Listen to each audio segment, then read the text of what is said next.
Abes, part 3 tayo about Bhakti na yan. Then may nabasa kasi ako sa comment dito sa page ni ati ni Ma'am Maestrang Mamimitik. May nabasa akong comment. Ang sabi niya kasi, ito naisip ko nga ito, totoo eh.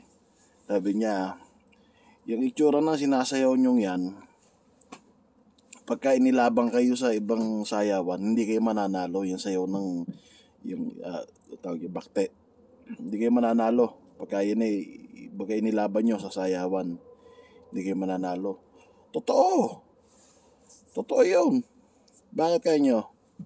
Eto kasi yung sayaw kabitenyo na yan, sa ngayon nga kasi, di ba nagko-contest sila. Naglalaban-laban, best rock, ganyan. Kasi ang totoo niya, hindi naman pang-contest talaga yung sayaw na yan. Hindi pampaligsahan yan. At dahil yan, sayaw lang para sa kasiyahan. At yan sinasayaw nga lang ng mga lasing at nakadalaksang pagka mga durog nung araw. Mga nagdudurog at naglalasing nung araw.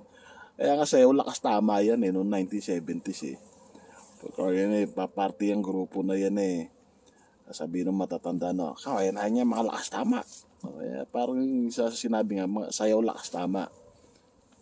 Totoo yung sinabi niya. Kasi nga, yung sayaw na yan, sayaw kabitenyo, sayaw batak, ano yan baga sayaw lang yan ng ng dalawang makatropa na durog sa, palagay na natin yung durog sa droga.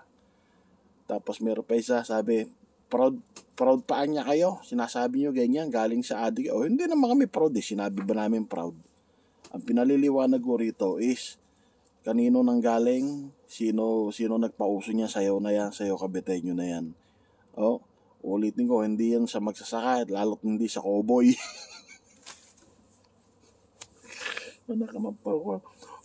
Dami ko pa rin nakapanood, tuloy pa rin mga naka-uniform yung isa gula-gulanit yung damit.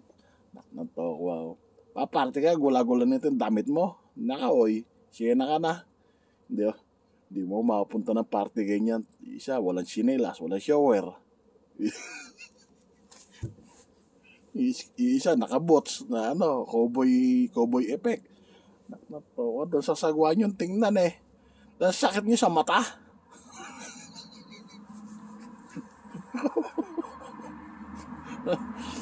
Kasi na kayo. Ayun lang. Ayun sa akin.